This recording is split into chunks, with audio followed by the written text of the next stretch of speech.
Well, good afternoon. Here we are back, and we're going to solder this thing. Got the zinc on it, all framed in real good. Put a little steel wool on it, cleaned up the lead. And you know what? I better get that just in case we have to do any more cleaning. I use bronze wool sometimes and steel wool most of the time. Steel wool on something like this. Bronze wool is some specialty stuff. It's expensive, so I use it on lamps and some of the copper foil panels. But in general, this steel wool will get the job done. Okay, so it's all laid up, just right. All the lines are straight. Everything's about as good as I can make it, and it's going to be a beautiful window when it's finished. And so now the challenge with this stuff is that the 3/16 lead is very narrow and can burn or melt, actually vaporize real easily. So you want to be really careful when you solder this kind of lead. And so we'll show you how to do that. Let me mount this phone. And I've had I use this Hakko FX 601 iron, and I have it set here on 460. That's Celsius. I don't know, you could ask Google, it's 700 and something degrees. That really doesn't make any difference to me. I can set it wide open and work with it there. Now, I didn't set it wide open because this stuff, this narrow lead is really susceptible to just melting away or vaporizing right underneath your soldering iron if you're really not sure about what you're doing. If that happens, and that hasn't happened on several of the lead projects that I've done videos on, but if that happens, I'll show you how we fix it. It's not going to be the end of the world. Hopefully we don't have that happen, but if it does, it's not that big a deal. So the iron looks pretty well ready, and what we're going to do is we're going to start out on the zinc first because we want to make sure we're comfortable with how hot the iron is. And this iron has a real quick recovery, so as we use the iron, if we solder pretty fast, I'll turn it where it's wide open, and then you can control. And most people, I'm not sure that they're understanding this, or it's not that I'm smart, but I've just been doing this a long time. But the iron itself, it's coolest out on the tip and hottest right on what they call the heel of the iron. So you can actually move this iron and control, in some instances, how much heat you're going to put down on something if you're not sure about how super hot it is. I used to use let's see, what is it? Weller SG100s for a long time. That's the only iron I ever used, and I didn't even use a rheostat or anything. I just plugged the iron in, and because I had a understanding of the tip of the iron, then you can go back and forth and not get your particular joint too hot. They do make for this iron, they make a larger tip than this. I prefer to stay in this medium size tip here, particularly with this narrower lead. So let's do this. Let's get us, and we want to get on the zinc first so we get comfortable with how hot this iron actually is. And the soldering, particularly, well, all soldering, I guess, for that matter, is a little bit of rhythm, how you get into a routine with it and how comfortable you are with the iron and so on. So we'll start out, and I cut these lengths of solder into about 3 foot pieces, 3.5 foot pieces, and rather than work off that roll, because if I'm working off the roll, then I've constantly got to stop and roll some more and roll some more and roll some more. So it generally, with a few exceptions, I usually always just have a single length of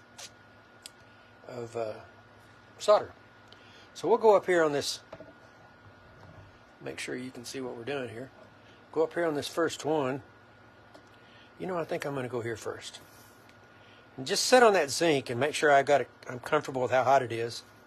And then just bring it to this lead and that's fairly good. I've got a little bit of an indentation here that I don't want, so we'll come back here and go right there. I want to put a little more right here.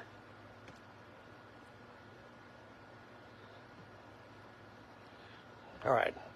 I would call that about a B. We may come back. Let's just put a little more solder right here. I didn't particularly like that. There you go. Now it's starting to look a little better. Notice I'm lifting up and pulling it. That looks better. This iron could actually be a little bit hotter, so we're going to turn it up a little bit. Wait till it heats up. This blue light stays on solid when the iron is climbing to the set temperature. Once it gets to that set temperature, it starts beeping or blinking. Oh, now I'm not going to build a big bead right there because this is going to be built into a cavity, and if I build a bunch of big beads out here, it's going to, the person that's going to install this is going to have a little more trouble with it setting on those beads. So I'm going to clean that a little bit right there and clean that a little bit right there. And we're going to leave that bead kind of flat. I'm not really looking for a huge buildup. In fact, I wouldn't mind taking that down just a little bit. Let's do that. Let's take this down just a little bit. Oh, yeah. Okay. Now, see, I got the iron back at a better temperature than what we started with. So I'm going to turn it now just up a little bit more.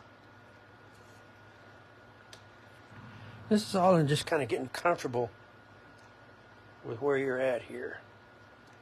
Oh, yeah. Now we're starting to click here now. Oh, I'm going to make sure you can see this.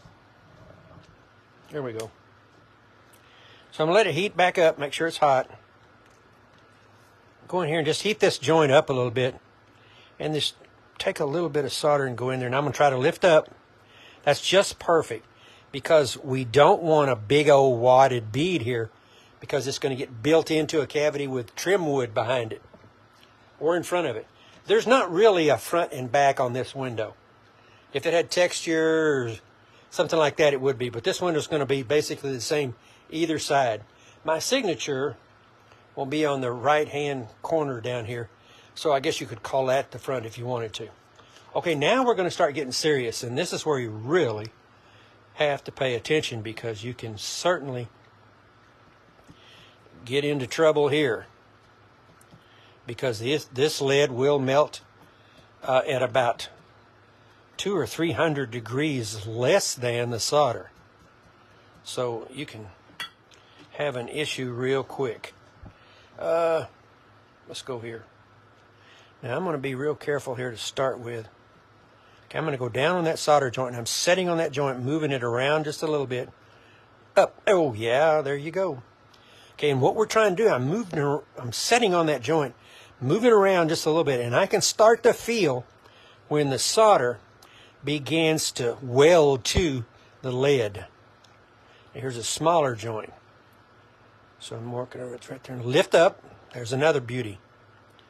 Okay, let's go right here. I'm rubbing it around there, getting everything hot. Lift up. That's beautiful. Okay. I'm on the solder joint, on the lid. Lift up. Now here's a big one. What do you got? 1, 2, 3, 4, 5 different pieces of lead coming. So we're going to be on this a little bit longer, and we're moving all around, getting everything hot. Lift up. Beautiful. Oh man, you need, yeah, I was going to say you couldn't even see that. You can, yeah. Well, here we're over here. Let's go here. Okay, I'm on that joint. I'm actually touching the joint with the heel of the iron because that's the hot part. Bam. Okay. And we've got this iron hot, good and hot. Okay, we go up. Beautiful joint.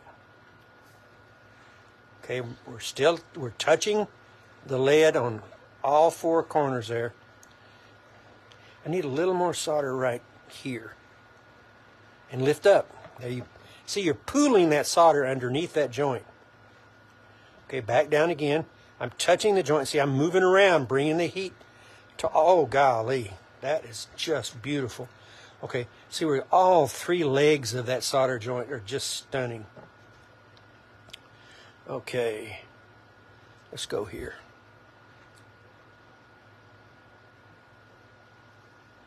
And I don't know, I've been doing this a while, so now you can feel, and you don't want to feel it, but you can feel, if you've been on that joint too long, you can start to feel the lead disappear.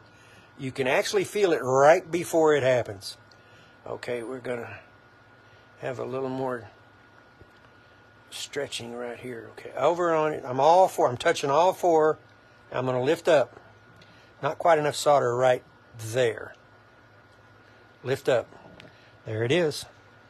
You know, I still think we need a little solder right there. There it is.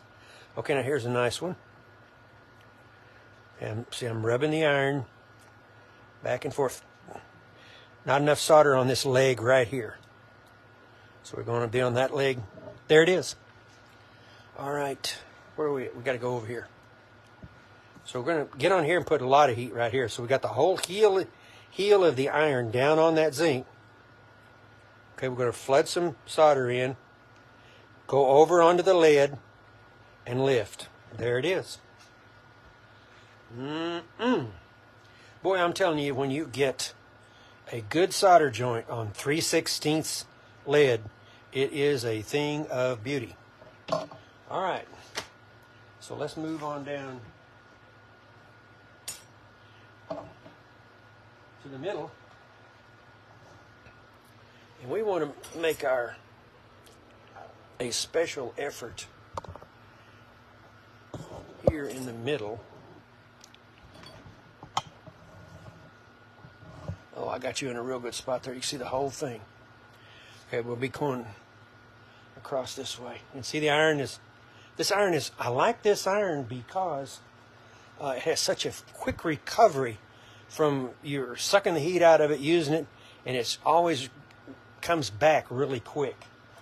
But I know this, you can get onto one of these Facebook helper pages like stained glass, this, that, and another, all these, and then somebody will say, well, I'm having trouble with my soldering iron. And here comes, if there's 50 people, there'll be 50 different answers from, you just can't believe all the information that just comes flying at somebody.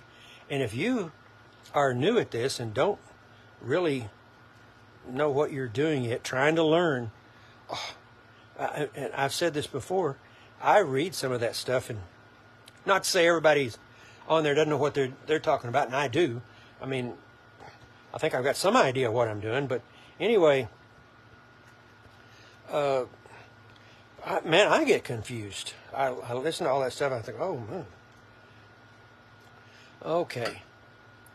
We've got a good hot iron. I've got half a mind to go jump in the middle of this thing. Let's just take now see, what I'm going to want to do is move around here and get everybody hot. This is a big joint right here, and we wanted to get a good hot iron. So I'm moving around on this 3-leg here, this 3-leg there. Oh man, I love that. Let me bring it down just a little right here. I don't think I'm going to mess with that much. Okay, here.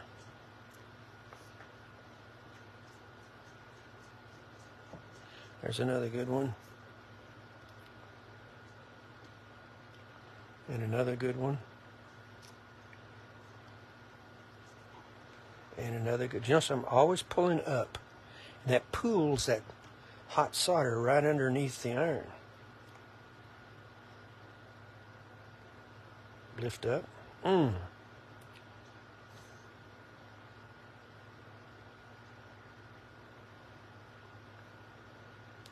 And I can tell the iron's cooling down because it's allowing me or necessitating me to stay on that joint a little bit longer to get a good connection. And I'm still rolling here.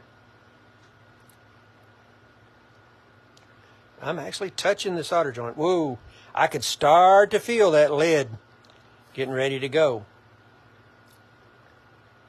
There you go.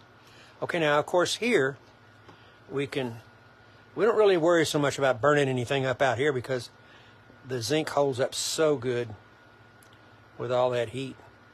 What I'm doing is I'm moving that solder up a little too much, sank through. I'm moving that solder out onto that lead. There you go. Okay, here we go. Ooh, I want to make sure you can see that. I'm over here. There you go.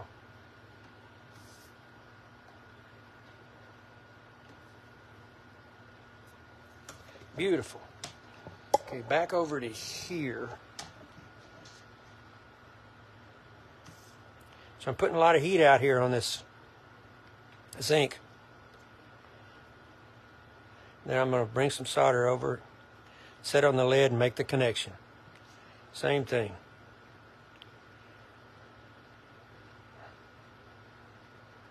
Make the connection. Yes. All right. Boy, we'll finish this side here, and then we'll be done for you guys. And I'm going to cement this thing tomorrow. I'll show that. We'll come back and show you how we do the cementing. And there's some more controversy. Oh boy. There's about not so well, glass cutters a little bit, but people are real funny about soldering irons and cementing. And if you have something that's contrary to the way they've been doing it, oof, people get upset. That's why I kind of stay off the. Once in a while, I get on these other pages of stained glass advice and stuff, and I'm not saying my advice is better. I'm just saying that I've been doing this a long time. Now that doesn't make it right either, but I have a lot of methods that I know work because they have to work because. Well, I don't have any glass work. Well, I do have a few pieces that I've done for myself, but everything I do belongs to somebody else. And most everything I do is already, spoken for before I even do it. So I can't live with mistakes and stuff that doesn't look right because the clients are certainly expecting my best effort, and so am I. I'm really running the solder in this one. That's flat, but I'm going to let it cool just a second because I can see where the zinc was cut, and we don't want that, so I'm going to have to come back to that. It keeps wanting to sink through there. It'll get hard underneath there, and it'll stop that in a minute here.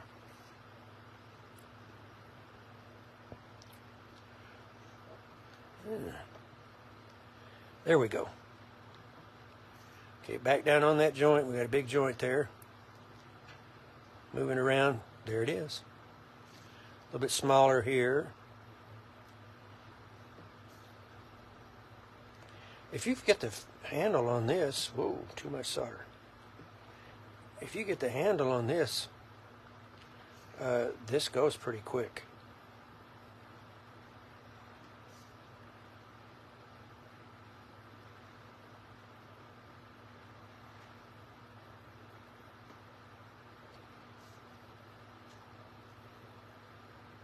You can kind of get into a kind of robot. Now here's a big joint here, so we're going to go a little slower and move around. Need a little more solder. There you go.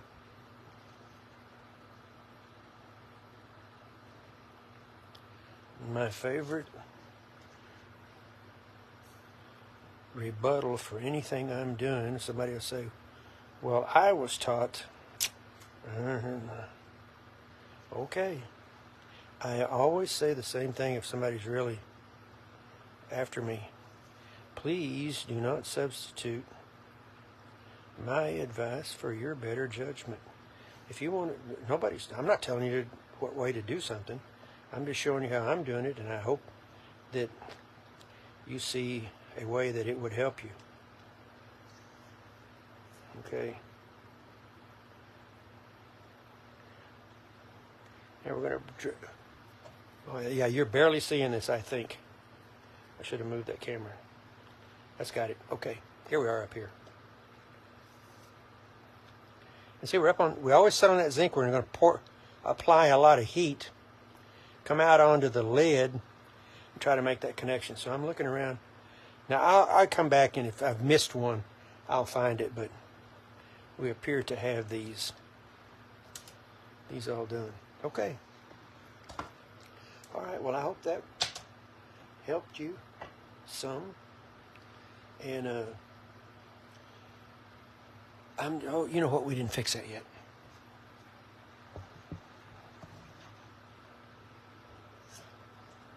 See, I don't want a real big bump of solder there, so I should have put a little more. Whoa. That's starting to work for me. There it is.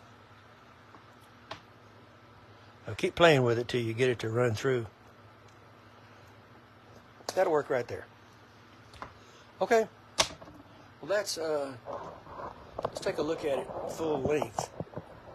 And if you're trying to learn how to do lead, between the, I don't know, couple of videos, how many was that? Two videos on putting this thing together.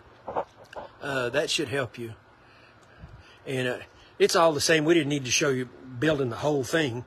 But boy, gander down through there and look at the straight lines. And that's what you want. And you saw how I did that because I laid this thing out.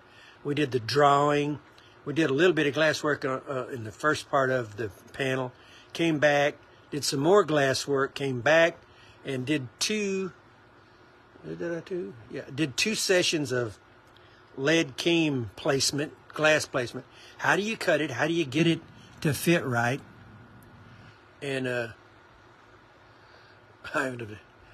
every now I look down on this thing, and I'm looking to make sure I got all the CD going the right direction. And I don't even remember what panel it was. About a year or two ago, I looked down on one panel on a video, and I saw something I'd messed up real bad, and I thought, oh gosh, there's about 4 hours worth of work I'm gonna have to do to get out of that. But anyway, there it is. And we've got a decent contrast between this plain glass and the CD glass. That looks pretty good. And it'll show up better when it gets up above this door that it's going to go in. Boy, I'm telling you, I'm so happy with the straight lines. That is a big deal. And if you've built any glass or you're thinking about building some glass, these straight lines will separate the cutters from the non-cutters right here. And if you don't have your lines straight, it's going to show up big time. And these little boxes like that, these are not easy. That thing looks like, oh, that just couldn't be that hard. It's not that hard, but it certainly bears a slowing down and really paying attention to what you're doing, or you're not going to get a window that's straight. Oh, see, what kind of saw you know what?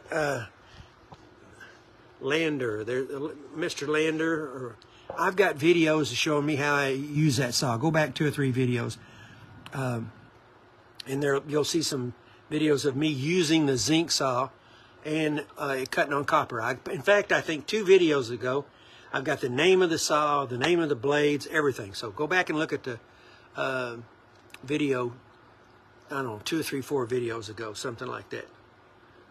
Lander, what type of saw do you use to cut zinc cane?